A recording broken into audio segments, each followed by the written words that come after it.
Saturday night's main event. It had the stars, it had the nostalgia. It caught a lot of the magic. Very good opening segment, blending the old with the new. This is part 2 of the new era in 2025. And we get the $1 Million Man, Ted DiBiase, Alundra Blaze, Mark Henry, Hacksaw Jug and the Brainbusters, a whole slew of celebrities being used in the audience in this one. We get Jesse Ventura on the announcing team, and he is money on the mic tonight, guys. Even calling out one of the referees for improperly counting and playing the classic heel commentator that it's been years, since we really truly appreciated that. And I'd like to see that back almost full time in the WWE. Jesse Ventura dropping some F-bombs tonight, had to be censored out. Saying the word WWF multiple times, had to be censored out of the show. Can't teach an old dog new tricks, and it's just a habit. You're going to say it from the era that you're in. Also, we get a lot of quality wrestling and matchups in this one. Let's get in. Let's talk about the results and thoughts. And first up is the Women's World Championship match. Rhea Ripley versus Nia Jax. And you're reminded of them at Elimination Chamber last year. But you're also reminded at how good these two work together. Their styles. Nia Jax is going to give you Nia Jax style of wrestling. The big power wrestler. And Rhea Ripley, I had a nice chat with a former WWE diva who compared Rhea Ripley to Chyna the other day. And the more I see it, and I've heard it, I can't unsee it. Rhea Ripley is doing the Chyna type thing in the modern WWE era. Michael Cole and McAfee are accompanied. Lillian Garcia introduces with an old school microphone dropping down from the ceiling, a la Mr. Kennedy. And we get the match on the way between these two. A great opening matchup. Very strong bout and outing for Rhea Ripley. We get some setups. We get a avalanche, a Samoan drop for a 2 count. Rhea flips out a back suplex, hits some strikes. Rhea tries the springboard onto Arana, but Nia blocks it, and Rhea hits a code red for a 1 and a 2. Nia hits a second rope for a 1 and a 2 with a leg drop. Nia goes back to the ropes, back and forth matchup. We get a bonsai drop at one point. Nia's setting up for that, but Rhea gets and sends her over the ropes. A flying body press to the floor. Nia shifts her weight on the riptide and ends up on the top for a near fall. Bonsai drop by Nia Jax. She sets up another one, and Rhea's back hits the electric chair on Nia. Both women are slow to get up to their feet. But Rhea, a big kick by Rhea, and a riptide to end things at the 6-minute 32-second mark. Very fast-paced action, but very fun match nevertheless.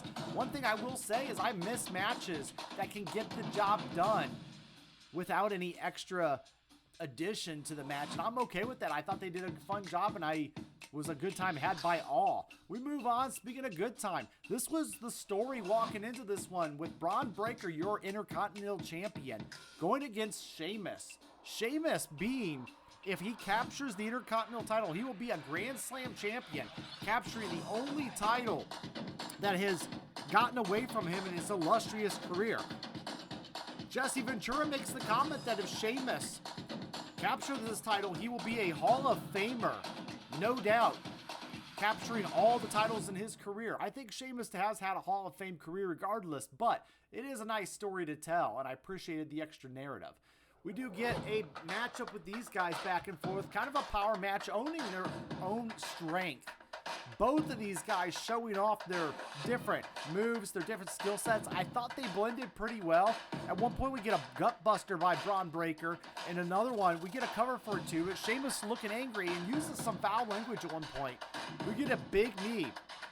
Braun to the apron. We get a Celtic cross for a 2 count. Jesse Ventura is suspicious of the referee's count, though, because he says that he counted 3 after that, and then he's seen his foot on the rope.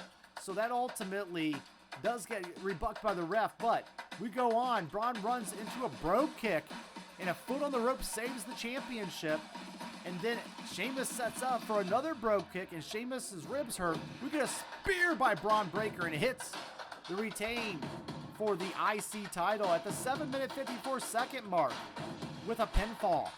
There was a nice moment on the outside of the ring in this matchup where Braun Breaker got a very nice spear on Sheamus midair, and they actually slowed down and did an old school replay with a very slow motion on it, which I thought was just a nice add to the spot. And again, you know, these two, I think could continue their feud maybe a little bit, and Sheamus could still try to chase that title down going into WrestleMania. I could see Sheamus getting a quick win over Breaker at WrestleMania possibly, or whoever the champion is at that time, and I could see it being a very Daniel Bryan Mania quick win. Kind of like he did with the championship many years ago. We also have our contract signing, done very well by the WWE.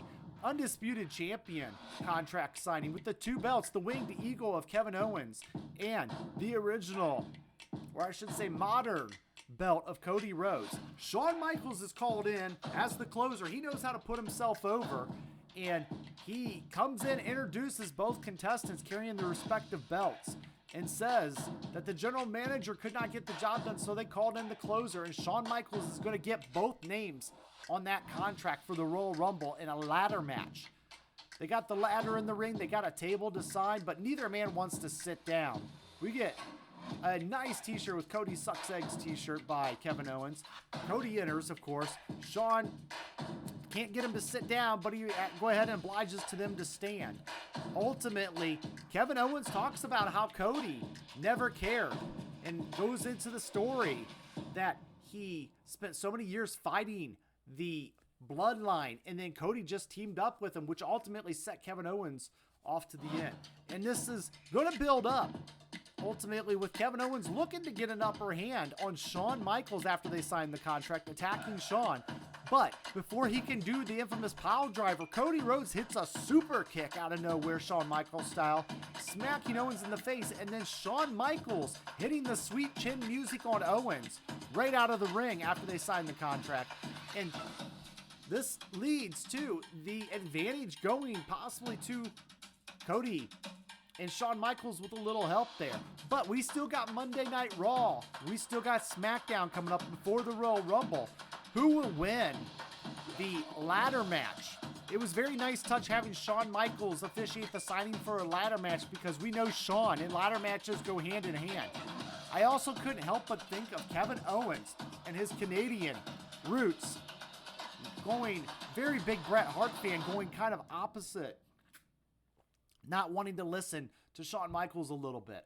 But ultimately, we're going to get a fun matchup. And I will say that Cody Rhodes versus Kevin Owens has been my favorite feud for Cody Rhodes since he's won the title. And Saturday night's main event did a great job of enhancement television, which enhanced this feud to go into the big event next weekend.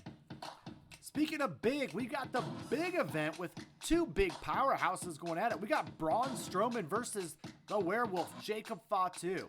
Jacob Fatu is a beast, a monster, and we got Little Bloody on Saturday night's main event as Jacob Fatu going all werewolf crazy like on Braun Strowman. We did get Braun Strowman hitting the Strowman train on the outside 3 different times. It looked a little more of a locomotive though. He didn't look like he was running full steam a couple times, but he did smack into Fatu. But Fatu is one of those wrestlers that you believe what he's selling. You don't have to buy into his character so much.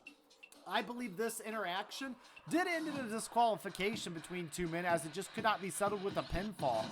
And I do believe that this will go further on into the Royal Rumble, where one of these men will eliminate each other, if not both at the same time. But do look for possibly Braun Strowman to get the advantage on Fatu, eliminating him from the Rumble, and Fatu just going even crazier. Strowman did tweet out after this matchup, "You should have killed me while you had the chance." So, I'm not finished with you, as he says to his cousin Roman in their feud. And he is going to continue that feud with Jacob Fatu.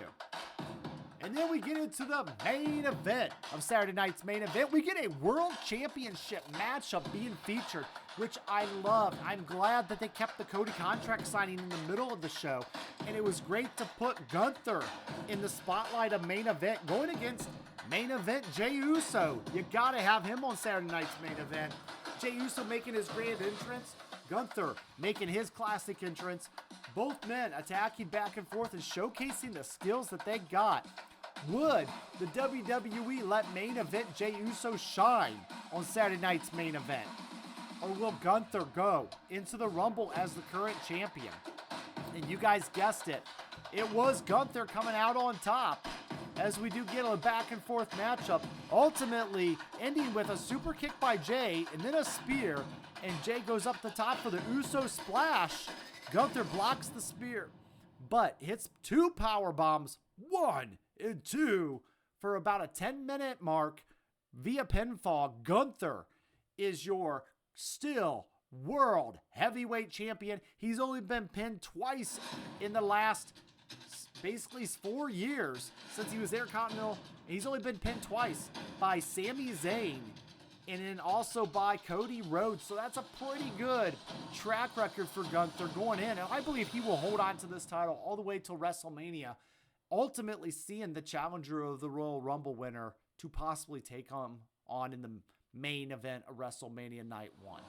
So guys, Saturday night's main event. Let's get into the final thoughts. The show was great. The atmosphere was amazing. My only thing is I would like to see them use their legends in backstage segments, little fun clips, film 30-second interviews, just to get comments on the matches. It was nice seeing the $1 Million Man show up in his $1 Million Championship gear and also with the belt. And so it was very nice being used that. It was great to see Alundra Blaze in the crowd, along with the Brainbusters, along with Hacksaw Jim Duggan. I always have a spot in my heart for good old Hacksaw. But ultimately, I would like to see these legends being used a little more than just sitting ringside. But other than that, Saturday night's main event really was a great hour and a half of programming on Saturday night. It was fun. It didn't overstay its welcome. And it added is what I like to call enhancement television. It's not a PLE, but it's just a little bit more than your average show. And it does give us a little extra entertainment on to push stories forward during a Mania season on a random Saturday night. Did you guys enjoy Saturday night's main event? Let me know. And guys, thank you for hitting that like button. Greatly helps out my channel. And thank each and every one of you for everything you do. I'll see you guys on the other side. I'm going to head out.